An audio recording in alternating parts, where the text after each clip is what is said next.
ಈ ನಿಮ್ ಹಳ್ಳಕ್ಕ ಸುಮಾರು 20 ಚೆಕ್ ಡ್ಯಾಮ್ ಈಗ. ಈ ಚೆಕ್ ಡ್ಯಾಮ್ ಮಾಡೋ ಮೂಲಕ ನೀರ್ ಬಿಡ್ತೀವಿ, ಕೆನಾಲ್ದಾಗ ನೀರ್ ಬಿಟ್ಟು ಹಳ್ಳಕ್ ಕನೆಕ್ಷನ್ ಎಸ್ಕೇಪ್ ಕೊಟ್ಟು ನೀರನ್ನ ಬಿಡ್ತೀವಿ. ಅದು ಏನು 1000 ಮೀಟರ್ ಒಂದ್ ಚೆಕ್ ಡ್ಯಾಮ್ ಇರ್ತೈತಿ, 1 ಮೀಟರ್ ಚೆಕ್ ಡ್ಯಾಮ್. ಆ ಚೆಕ್ ಡ್ಯಾಮ್ನಾಗ ಅಲ್ಲಿ ಅದು ನೀರ ತುಂಬಿಕೊಂಡು ಮುಂದಿನ ಚೆಕ್ ಡ್ಯಾಮ್ ಹೋಗತಿ. ಮುಂದಿನ ಚೆಕ್ ಸರಣಿ ಬಾಂಧಾರ ಉಳಿಗೋಲ್ಲ, ಮುಂದೆ ಹೋಗೋತ ಅಲ್ಲಿ ನೀರ್ ನಿಂತೈತಿ. ಒಂದ್ ಕಡೆ ಕೆರೆ ತುಂಬುದು, ಇನ್ನೊಂದ್ ಕಡೆ ಹಳ್ಳ ತುಂಬುದು. ಈ ಎರಡೂ ಕೂಡಿದ ದಿವಸ ಯಾವುದು ಊರಾಗ ಬಾವಿಗಳಿಗೆ ಬೋರ್ವೆಲ್ಗಳಿಗೆ ನೀರಿನ ಆಗಿಲ್ಲ.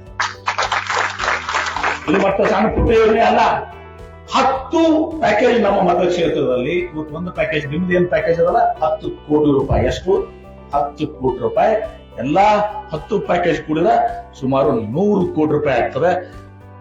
ಇದನ್ನ 6 ಪ್ಯಾಕೇಜಿಗೆ ಸ್ಯಾಂಕ್ಷನ್ ತಗೊಂಡು ಇವತ್ತು ಭೂಮಿ ಪೂಜೆ ಮಾಡಿ ಪ್ರಾರಂಭ ಮಾಡ್ತಿದ್ವಿ. 9 ತಿಂಗಳಾಗ 10 ತಿಂಗಳ ಮಾಡ್ತೀವಿ. ಅದಿಷ್ಟೇ ನಮ್ಮಲ್ಲಿ ವಿನಂತಿ ಮಾಡಿ. ಬಹಳ ಮಹತ್ವದ ಅಂತರ್ಜಲ ಹೆಚ್ಚಿಗೆ ಆಗ್ತದೆ ಎಲ್ಲಾ ಕಡೆ ಕೂಡ.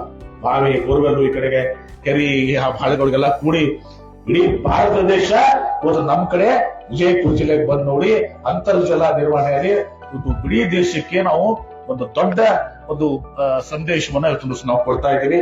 ಅದಕ್ಕೆ ಸಹಕಾರವನ್ನು ತಮ್ಮಲ್ಲಿ ಕೊಡ್ತೇವೆ.